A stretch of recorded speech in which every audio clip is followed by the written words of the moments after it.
Hi everybody, I'm going to do some videos on part 3, and I know I've still got rows 1 to 4 to cover on part 2, so I'll try and get them done tonight as well for you. I'm going to do rows 1 and 2 on this particular video.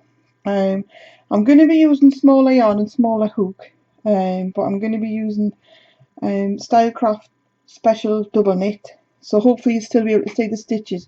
If not, let me know and I will use a bigger hook and chunkier yarn for you to see.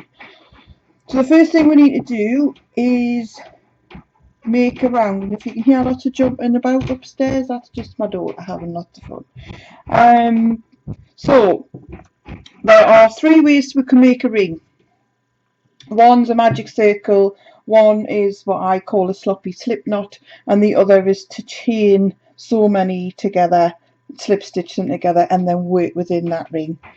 They all have their advantages and disadvantages, but I'll quickly show you all 3, but I'll start with a magic ring. So have the yellow yarn that we'll be using for the first round anyway in my hand. So for the magic ring, I hold the tail in my hand and wrap around my first 2 fingers and cross that over, if you can see, as it goes over the top, like so. And then I insert my hook underneath and pull the cross bit over. Now this is not a loop, true loop at this point, so I'm going to nip that with my fingers and just let go. And you can see this ring has 2 strands, including the tail, to the left of the ring, and 1 strand and your working yarn at the back on the other side. So the first thing we're going to do is chain 1 using the very loose loop on the hook. So we chain 1 and that gets us started.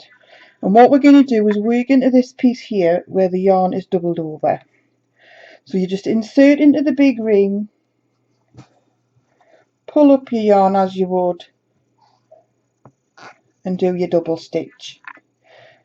Single crochet for those who are working with US terminology. So I'm just going to do 8 to show you. So that's 2, 3, 4,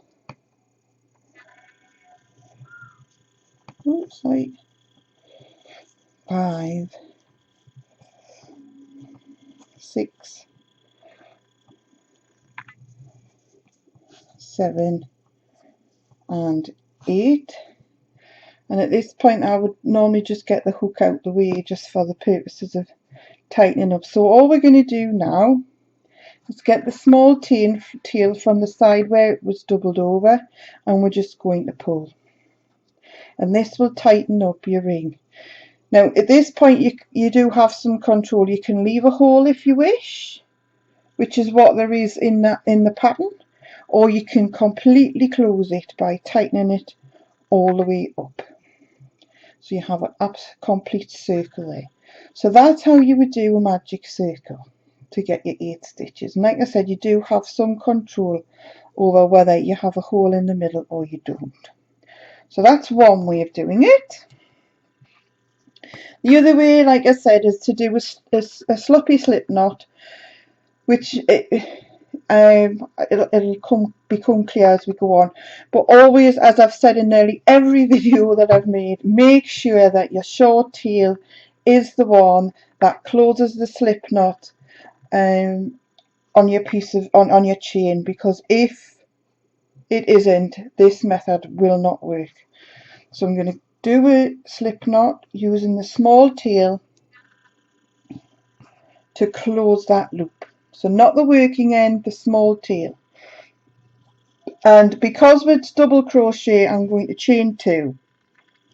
So the first chain is the sloppy slip knot we're going to work into, and the second chain is the turning chain. And all we're going to do now is put 8 stitches into the very first chain where the slip knot is. So we'll just pull up as usual. So that's 1 in the same place, 2, same place again, 3, same again, 4, and again, 5, 6, 7, 8. And as you'll see, this very first chain that we made is opened up quite considerably. Now, if your small tail isn't the one that closes your hole, it's never going to close. So again, you have control over whether you have a hole in the centre of your ring or whether you choose to completely close it up. With both the magic circle and this method, you are restricted as to how many stitches you can make into a ring without it becoming too bulky. And there will become a point where there are too many stitches in there for you to get a complete closure. With the chain method, which we're going to do because that's as the pattern states, you're always going to have a visible hole in the centre, and there's nothing you can do about it, but it's part of the pattern. So to follow the pattern, now I've gone through that, I'm going to chain 4 as per pattern. So 1, 2, 3 and 4, and I'm going to slip stitch. And if you don't know me by now, you know that I don't like to sew my ends in at the end. So the beginning of round 1 asked me to chain 1, so I'm going to chain 1 and I'm going to pull that loop up just to get it out of the way, and I'm going to weave this end in now. So as I've done in the past, I'm just going to thread that onto my darning needle, and same principle applies. Up the side of the chain, down, up, and always finish on a down so that the tail is out of your way. And as you can see, it doesn't stop you from working in the centre of that piece of work. Okay, so that's the ring complete and the end woven in as well. So we're now going to crochet that in. So I'm just going to give it a tug so I can find the dead centre. And now I need to do 8 double crochet into this ring. So we just insert our hook in the centre, pull up, 1, 2, 3, 4, 5, 6, 7 and 8. Now then, I'm not a big fan of slip knots. I think they can be quite visible and noticeable in your piece of work, and so I joined via a different method, and I'm going to show you this now. So what I would do now at this point is snip my yarn with a reasonably sized tail, and this is the scary bit. Pull that last loop all the way through. Okay, then we just thread this tail, which is what we've just cut from the working end, and it's still protruding out of our last stitch. Now then, to join this up, I'm going to take my darning needle, and this is the first V of the very first stitch, and I'll be showing you this method on each round, so don't worry if you don't quite get it. So you're going to go in as if you were inserting your crochet hook under both strands of that V on the top, and we're just going to pull the yarn through, and then we're going to go back on ourselves and go back down into the center of the last V where your yarn is coming out. So we go back down and out the back of the piece of work, and as you can see, it creates a false V. But because we don't want to count this V at all in this piece of work, I'm going to pull it fairly tight, but not too tight so as I can't work into the stitches on either side, but it is pretty invisible at this point. And then, as with the anatomy with a chain, you may have noticed you've got the cross on the top, or the V, sorry, on the top of your piece of work, and then the bump underneath. So in order to complete this stitch, we need to do the bump underneath. So I'm just going to put the yarn back needle back through that what was our first double crochet, and that closes the hole neatly. You've got no knots, it's nice and smooth, and it shouldn't be visible when we come to do the next round. But as you know, I'm going to weave in as I'm on, so I'm just going to weave that in now so I can crochet over it in a moment. So again, it's just up and down. Oh, lost my end there. So up and down, making sure that I end on a downstroke so that the tail is kept out of the way when I come to do the next round. Okay, so the next round is in cream if you're using the original yarn specified by Jane the designer. I'm just using what was in my stash from my special double knit. So this is white, but I hope you can see it because obviously we're on a white background, so I'll do my best.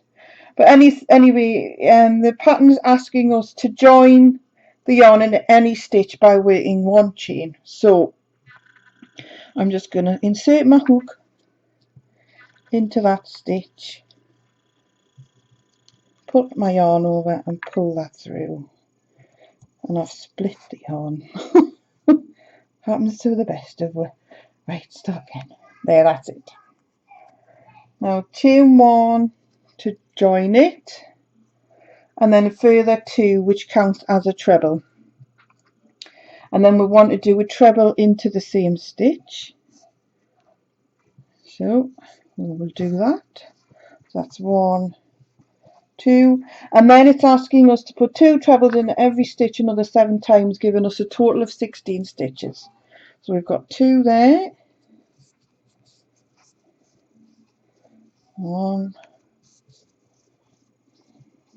2, next one. So we've got 6 now. Now I know we're coming up close to where I did my join. So if some of your little V is visible, ignore it because it's not a true stitch. We're just going to, and it can hinder getting into that next stitch a little bit. But it's still much easier than having a slip knot to negotiate. So 2, 4, 6, 8.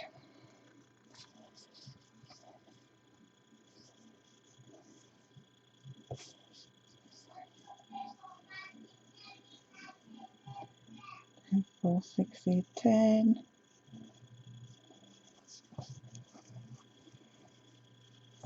11,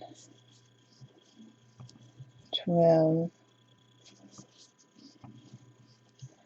13, 14, and 2 more in that last stitch, 15 and 16. So we've got the 16 trebles around. You can just see it. I'll put my hand there, see it there. So again, I'm going to finish this round exactly how I finished the last one. I appreciate that the yarn's white. Don't worry, every single round will be finished more or less the same. But I'm just going to cut this yarn and pull that through. It feels alien to do that, but you will get over it, believe me. And then thread, and then we're looking for the third chain at the top here. So that's 1, 2, 3. When we get a bit further around, when we've got a darker colour, I'll explain how to count your stitches if you're having a little bit of trouble with that as well. So we've gone through both sides of the V on the turning chain, and we're now going back down the middle centre of the V towards the back of your piece of work on the very last treble that we did. And when I do that, it creates a false V, but we don't want that there because we don't want it to ruin our counting. So we'll just pull it tight enough for it to disappear, and then go back up the centre, of the top of the turning chain, and then weave this end in. And we're weaving it in counterclockwise or anti-clockwise.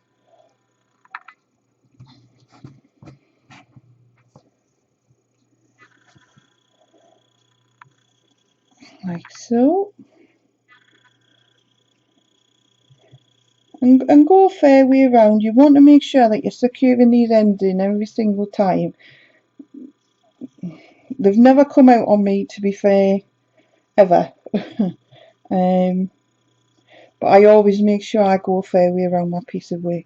Now we still have the tail from where we joined to deal with as well. So don't forget about that. So we're going to again thread that onto our needle, and I'm just going to feed it up the nearest stitch, which in this case happens to be the turning chain, all the way up to the top to come out of that V there, and then again weave round the opposite direction so you don't have too much bulk, and that should do nicely. So that's rows 1 and 2. I appreciate that the white wasn't the best colour, but I hope that made sense. When we come on to do some of the darker colours, like I said, I'll explain a nice easy way to ensure that you're counting your stitches correctly and ensure that you're inserting your hook in the right place for the stitch that you want. So I hope that's helpful. I'll catch you later for rows 3 and 4, and happy hooking!